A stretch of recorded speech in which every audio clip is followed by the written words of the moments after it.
something which you might have already studied. Okay, the first thing is radioactive decay.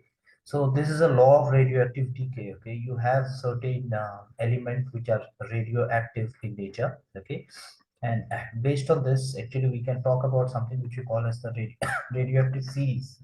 Okay, radioactive series is a very important concept. So naturally occurring radioactive elements, okay, which will be there. And what happens is, uh, more or less, everything wants to be in its stable state. So there are three elements. First example might be uranium, and we basically call it as the uranium series. So this uranium is not going to remain uranium forever because it's, radioactive in nature. So it will try to more or less go back into a stable state. So any radioactive element, if it wants to go back to the stable state, it will more or less start decaying. It will give out alpha, beta, and gamma, and eventually it will become lead. So lead is very stable. Okay, so this is one of the series that we have, which is the uranium series. Apart from that, we have got the AC, the actinium series. Okay, this is the second naturally occurring radioactive element. There are man-made radioactive elements as well. Okay, and the third one would be your thorium series. Okay, so these all are nothing but radioactive elements, and eventually, if they decay, okay, they are going to decay to lead, okay, decay to Pb.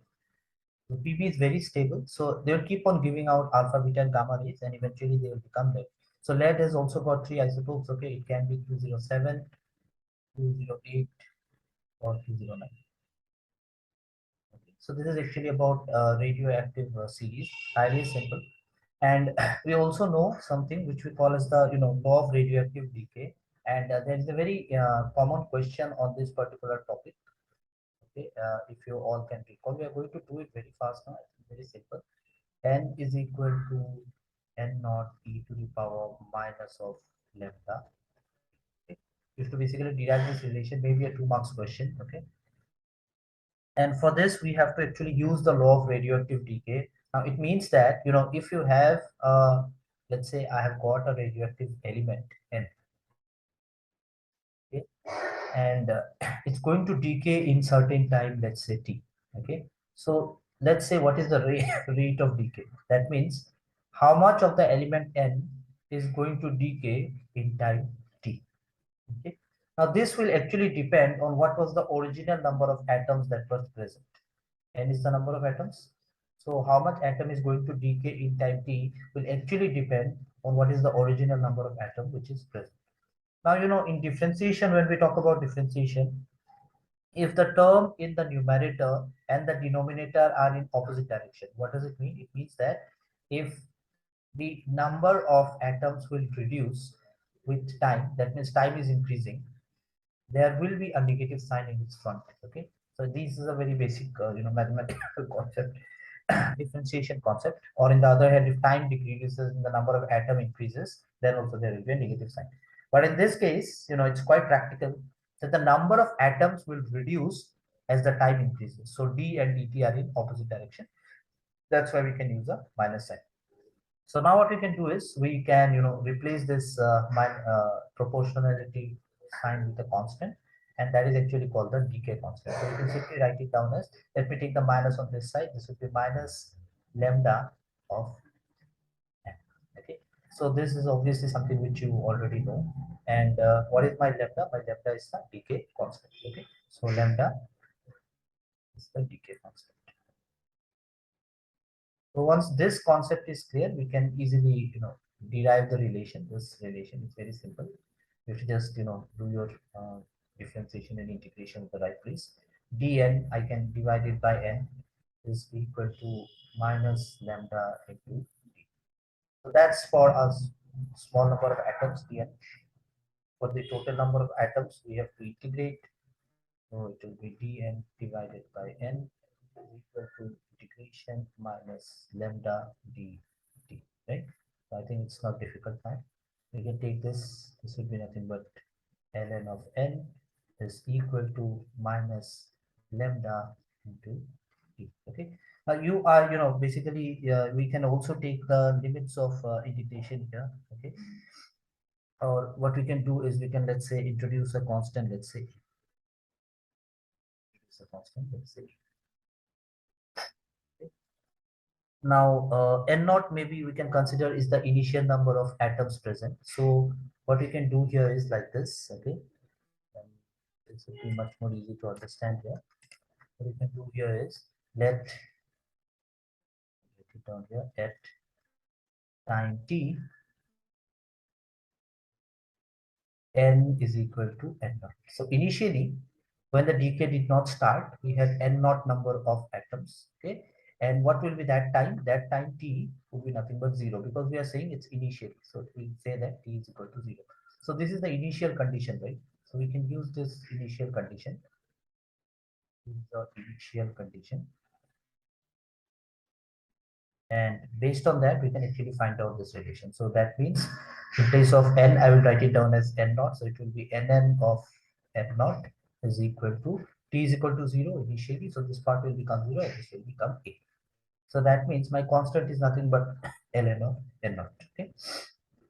So we can actually, modify this relation further. Let me just do it here. If I modify this relation, I can simply write it down as ln of n is equal to minus lambda of t plus a. We have just seen using the initial condition that a is nothing but ln of n naught. Okay. So we can just do our maths here. We can take ln of n minus ln of n naught is equal to minus lambda t. We can use the property of logarithm. L of a minus b is equal to ln of a by b. So I can write it down as ln of n divided by n naught is equal to minus lambda. Now what we can do is we can, this is base e, and that means that I can again use the property of logarithm. I can simply write it down as n by n naught is equal to e to the power minus lambda t, or we can simply write down as n is equal to n naught e to the power minus lambda. So this is a very important relation that we can actually use. I've given some problems also the other day. You can use these relations, or I will give you more problems today which you can solve using this relation. So this is important. But then you have to remember what are these terms, right? N is the number of atoms after time t. N naught is the number of atoms at time t is equal to 0 initially. What was the number of atoms? And minus lambda, or lambda, is basically a decay constant. Now decay constant will actually depend on what is the element that we are considering. Okay, so this relation is something which you should remember, very simple. Okay, and the second thing that we should know is half-life. Okay, so for half-life we are going to actually start with this relation. So we've just now derived that n is equal to n naught e to the power minus lambda t. So this is something which you should remember. Okay, let me mark this as number one. Now what exactly do we mean by half-life? I think we have all done it. Okay, we already know the relation. So we have got certain number of atoms. Okay, we have got certain number of atoms. Okay, so this is the number of atoms at time t is equal to, let's say, 0. Okay, now after time half, that means this is something which is called half time. After what time it reduces to half the number of atoms? So maybe I will have only half the number of atoms. Okay, maybe there are 10, it becomes 5 and so on. So initially at time t is equal to 0, the number of atom was n naught, and after some time the number of atom became n naught. Okay, this was n initially and it became n naught. After what time it became n naught is called half-life. So this is your half-life. Okay, so this is your half-life. So let's just calculate this half-life relation. It's very simple. Okay. So we can actually also derive it, right? After time t, n is equal to n naught divided by 2. Okay, so this t, after what time it becomes n naught by 2, will be nothing but represented as t half. Okay, in some text they also write it down as capital T half. It's the same thing. The base is half. I think that is more important. Okay, if you just recall this or remember this, that's important. So we can actually use this relation. Okay, therefore you can say 1 implies n will become n naught by 2. It will become reduced to half the number of atoms. So this will become n naught divided by 2 is equal to this n naught is there, it's a constant number of atoms at time t is equal to 0, and e to the power minus lambda, that's a decay constant, will remain the same, but this time I should not write it down as t, I should write it down as t half, because it has reduced to n naught by 2 in time t half. Okay, so we have this n naught and n naught getting cancelled. Okay, and then we can easily find out what is the final relation. So we can simply write it down as half is equal to n naught e to the power minus lambda t. So I have to, my aim is to find out what is the value of t half. So what we can do is we can take sorry, n naught is not there. We cancelled it out. Okay. So our aim is to find out what is t half. So we can easily do the maths here. Take the ln log on both sides again. Okay. So if I take log on this side, it will be nothing but ln of half is equal to minus lambda t half. I hope all of you remember the logarithmic property. Okay. If we take the ln, we can actually take it out, right?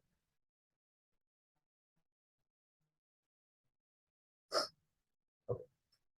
So that means that uh, you have ln of a by b.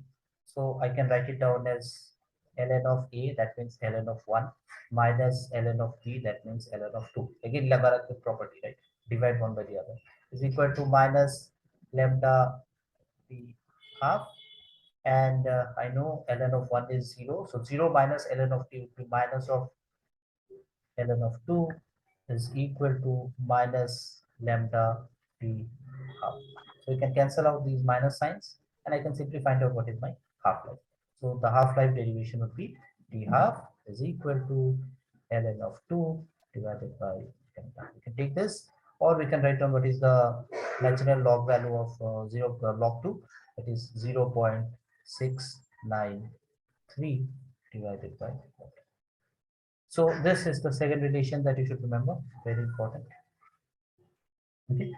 So these are some important terms, and I would like to, talk about mean life, but then I would like to leave it to you as a task. You can actually take it as an assignment. Okay. Please remember how to do it. We have seen two relations now: law of radioactive decay, and then the term we have half-life. So in a mean life, what I like to tell you is, I hope you remember, you denote it by tau, and mean life is actually tau is equal to 1 divided by lambda. Okay, this is the relation that you should know for mean life. So I'd like all of you to find it out. This is actually called the mean life or the average life. The total number of atom, what is its average life, is basically called the mean life. So here also you have to do the integration and all. Okay, so take it as an assignment. And half-life, we have just seen that it is nothing but 0.93 divided by lambda. So it is 1 by lambda is tau. So, I can take this relation to be 0.693 into tau. So I will share some, problems with you on WhatsApp maybe, okay? And you can check and see which, problem you can solve, and you can use all these relations to actually solve these problems. I think that will be much more easy for all of you, okay? So that's important. Let me just stop this recording because I can put it in a